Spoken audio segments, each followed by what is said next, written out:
자, 이강인 선수의 마요르카 두 번째 경기.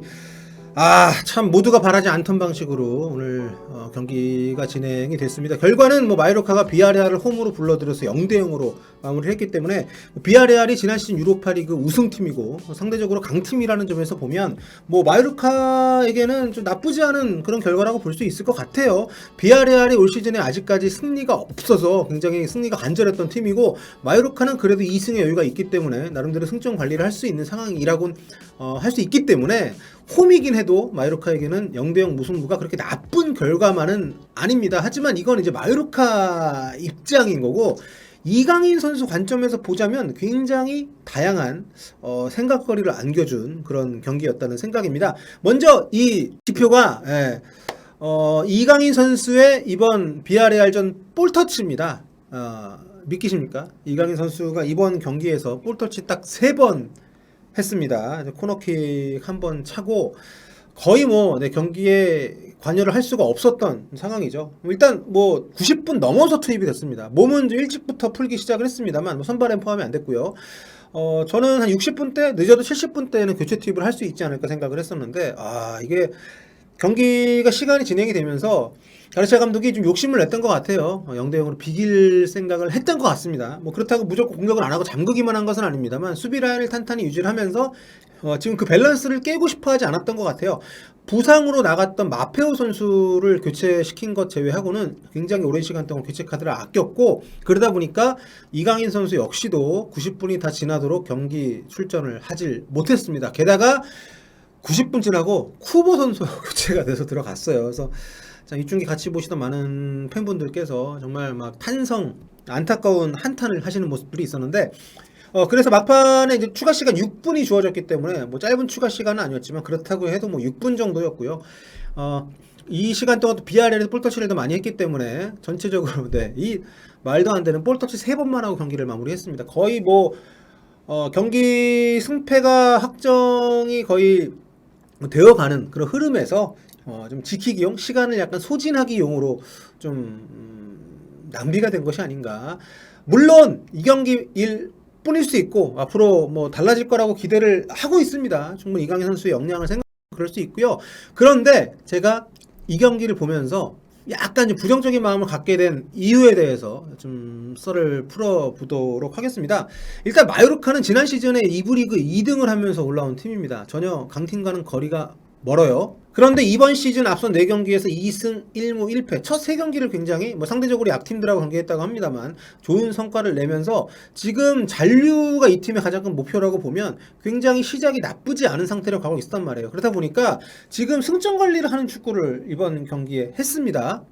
그래서 이게 지금 왜 이강인 선수의 영향이 있냐면 지금 선발 라인업 이번 경기에서 4-2-3-1 포맷으로 나왔습니다. 비아레알에서 임대로 데리고 온 2000년생 장신 공격수 이 니뇨 선수를 최전방에 내세웠고요. 그 아래쪽에 노장 전천후 미드필더라고 할 수 있는 다니 로드리게스 선수가 공미 자리에 나왔고 양쪽에 아마스와 이제 쿠보 다케우사가 양쪽 윙어를 맡았습니다. 그 중앙에는 이 살바와 바바가 더블 볼란치 역할을 맡았고요. 그러니까 이 포맷으로 굉장히 짜임새 있게 잘 지금 비아레알을 상대로 해서 어느 정도 버텼다고 생각을 한 것 같습니다. 그렇다 보니까 이 라인업에 쉽게 변화를 주려고 하지 않는 경향이 있습니다. 당초의 예상은 지금 살바 선수가 수년 동안 마요르카 축구의 중심이었거든요. 이 살바 선수가 84년생이기 때문에 나이가 굉장히 많습니다. 그리고 그 앞에 공격형 미드필더 역할을 보고 있는 이 로드리게스 역시도 노장이기 때문에 이 두 선수의 어떤 세대 교체 이런 차원에서 이강인 선수 중심으로 팀이 재편될 수도 있다. 그래서 출전 시간도 보장을 받고 왔다. 이런 얘기들이 있었는데 지금 상황을 보면 물론 시즌 중반 이후에 가면 좀 변화가 있을 수도 있겠지만 지금 이 어떤 구성을 그렇게 급격하게 바꾸지 않을 수도 있겠다는 생각이 들어요. 이런 식으로 계속 뭐 지키는 축구 또 승점 관리 축구 이런 식으로 간다고 하면 왜냐하면 살바 선수가 노장이기 때문에 전경기 풀타임을 뛸 수 없다라는 예측들도 있습니다만 이런 식으로 체력 소모를 많이 하지 않으면서 지키는 축구를 하면은 매경기 나올 수 있거든요. 게다가 원래는 살바 선수가 빠지게 되면 뭐 다니 로드리게스가 내려간다거나 이러면서 그 공격형 미드필더 자리를 이강인 선수가 차지를 하면서 거기에서 이 팀이 전형적인 역습 축구를 하는 팀이기 때문에 이강인 선수가 본인이 볼을 갖고 전진하는 경우도 있지만 양쪽에 빠른 윙어들을 활용을 해서 키패스를 굉장히 잘 넣어주고 이런 방식으로 굉장히 역습의 완성도를 높이는 그런 어떤 마지막 퍼즐 역할을 할 수 있다는 예측들이 있었는데 지금 이렇게 지키는 축구를 한다면은 과연 그게 가능할 것인지 좀 의문이 많이 듭니다. 게다가 지금 이 팀이 지난 시즌 2부 리그에서도 10골 넘게 넣은 선수가 없는 팀이거든요. 그리고 지금 니뇨 선수가 임대로 합류를 했는데 와 결정력이 좀 떨어져서 이렇게 키패스를 넣어주는 이강인 같은 선수의 존재가 과연 이 팀에 어떤 시너지 효과를 줄 수 있을지에 대한 의구심이 굉장히 강하게 들었습니다.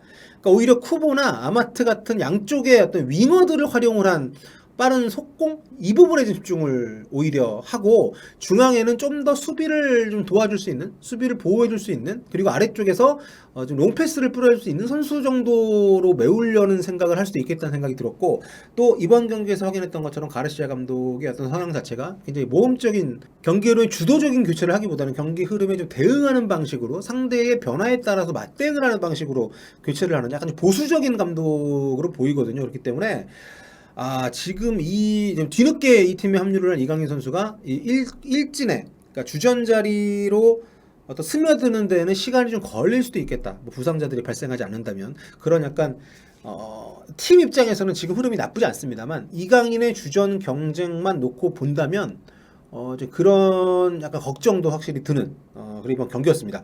물론 상대가 굉장히 강팀이에요. 그러니까 유럽 올 시즌에 승리 하나 없이 전경기 지금 무승부 좀 아주 좋지 않은 출발을 하고 있는 그런 팀입니다만 비아레알이 이번 경기 비기면서 4경기 지금 4전 3무고요. 2골밖에 못 넣고 있습니다. 굉장히 좀 마요르카보다도 득점이 적은 팀이고 아주 초반에 어려움을 겪고 있는 팀인데 어쨌든 이런 상대적인 강팀을 상대로 홈이긴 합니다만 이렇게 잘 지켜냈다는 거는 물론 많이 뚫렸어요. 근데 비아레알 마무리를 너무 못해가지고 마요르카가 약간 어부지리로 무실점을 한 그런 좀 경향도 큰데 아무튼 마요르카가 이렇게 5경기 치르는 동안에 3실점밖에 하진 않으면서 이렇게 수비를 중심에 두는 이런 축구를 한다고 하면 이강인 선수가 우리가 바라는 공격형 미드필드 자리 중앙에서 볼을 뿌려주는 역할을 할 수 있는 임무를 받을 수 있을지가 굉장히 좀 의구심이 드는 그런 경기였습니다. 그래서 이번 경기도 쿠보하고 물론 뭐 쿠보가 이 팀의 에이스입니다. 경기 보신 분들은 다 공감하시겠습니다. 쿠보가 이 팀의 에이스예요. 그렇기 때문에 쿠보의 백업으로 들어갔다는 자체를 가지고 제가 얘기를 드리는 거 아니고 물론 그것도 한국 팬들 입장에서 기분이 나쁘죠. 예. 왜 하필이면은 그것도 90분 넘어서 쿠보와 교체를 시키냐고. 그런데 그거랑 별개로 윙어로 또 투입을 했다는 거죠. 그러니까 지금 그 발렌시아 시절에 이강인 선수가 이제 442 이 팀이 갖고 있는 포포트 전술 때문에 많이 좀 희생을 한 케이스잖아요. 중앙보다는 사이드에 많이 기용이 되고 또 최전방의 투톱 중에 약간 쇄도우 정도로 기용이 된 적도 있긴 합니다만 전체적으로 포메이션의 희생자였던 그런 경향이 강한데 이 팀은 다행히 4-2-3-1 를 주로 많이 쓰는 팀입니다만 지금 이런 식으로 계속 전술 운용을 한다면은 계속 뭐 선발이 됐든 교체가 됐든 윙어로 투입이 될 가능성이 좀 많이 보입니다. 지금 2경기 연속 윙어로 투입이 됐거든요. 교체로. 그래서 지금 모르겠어. 차라리 마요르카가 초반에 흐름이 안 좋았다면 감독이 새롭게 가세한 이적시장 막판에 합류한 이강인 선수에게 좀 더 기회를 주고 또 이강인이 잘할 수 있는 위치를 좀 부여를 하면서 좀 더 다양하게 어떤 새로운 가능성을 좀 볼 수가 있는데 지금 이 팀이 초반 성적이 좋다 보니까 약팀이잖아요. 근데 지금 벌써 7위까지 올라 있거든요. 물론 이번 라운드가 끝나면은 경기 수가 적은 팀들이 좀 올라와서 뭐 10위권 안팎으로 떨어질 가능성이 있습니다만 어쨌든 지금 잔류가 최선의 목표인 팀에 이런 어떤 나쁘지 않은 흐름 속에서 이강인 선수가 주전으로 다시 도약하기에는 우리 생각보다는 조금 시간이 필요할 수 있다. 하지만 이번 경기 뭐 다들 보셨잖아요. 이 팀에 뭐 창의적인 선수들 많지 않습니다. 발빠른 선수들이 있고 아마트라든가 쿠보 같이 굉장히 측면 쪽에서 분위기를 잘 살려주는 스피드도 갖추고 있는 이런 선수들이 존재가 물론 있습니다만 전체적으로 탈압박이라든가 또 앞쪽으로 전진할 수 있는 패스를 넣어주는 선수의 숫자가 많지 않기 때문에 이 팀에서 저는 충분히 경쟁력이 있다 봅니다. 다만 마요르카라는 팀이 상대적으로 약체고 굉장히 카운터를 주된 전술을 구사를 하는 팀이기 때문에 좀 모르겠습니다. 이 팀에서 과연 이강인 선수가 충분한 시간을 부여를 받을 수 있는 상황이 언제쯤 오게 될 것인지, 역설적으로 이 팀의 성적이 더 나빠지게 되면 본인이 원하는 위치를 부여받는다 하더라도 더 빛이 나기 어려운 그런 부분도 분명히 있습니다. 이 골잡이가 없는 팀이기 때문에. 하지만 일단 지금 주전 확보조차도 어려운 이런 상황이라는 점을 놓고 봤을 때는 마요르카가 좀 빨리 좀 약간 잔인한 얘기지만 그 팀에는 지금 성적 이렇게 지키는 축구가 먹히지 않는 상황이 와야 이강인 선수가 기회를 좀 얻을 수 있는 상황이 좀 오지 않을까 이런 생각이 들고요. 그래서 뭐 본인이 잘 판단했겠죠. 뭐 여러 가지 잘 판단했겠지만 발렌시아를 나와서 선택한 팀 치고는 그렇게 현재로서는 그렇게 밝은 미래가 아직까지는 보이지 않는 팀이 아닌가 이런 약간 우려 섞인 하지만 이 우려가 틀리기를 바라는 그런 마음을 갖게 한 오늘 비아레알과의 경기였습니다. 다음 주에 이제 레알 마드리드하고 주중 경기가 있습니다. 이 경기 때 선발로 나오면 좋겠는데 레알 마드리드이기 때문에 또 잠글 거 아니에요.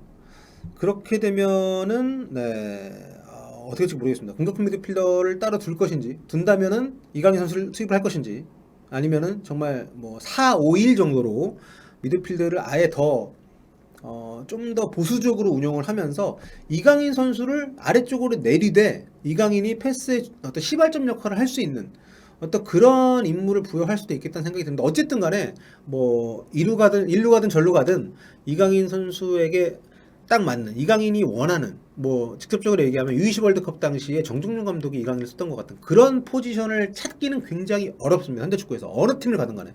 그렇기 때문에 지금 주어진 상황, 이 팀의 장기 계약을 한 상황에서 이 팀에 필요한 역할을 확실히 꿰찰 필요가 있고요. 개인적으로는 그래서 어쨌든 살바의 자리가 됐던 아니면 다니 로드리게스가 뛰었던 원톱 바로 아래 자리가 됐던 그 자리에서 본인이 확실하게 자리를 잡을 수 있는 그런 기회를 팀 내에서 많이 어필을 할 필요가 있을 것 같습니다. 그러기 위해서는 수비 가담 능력도 좀 더 강화를 할 필요가 있겠죠. 네.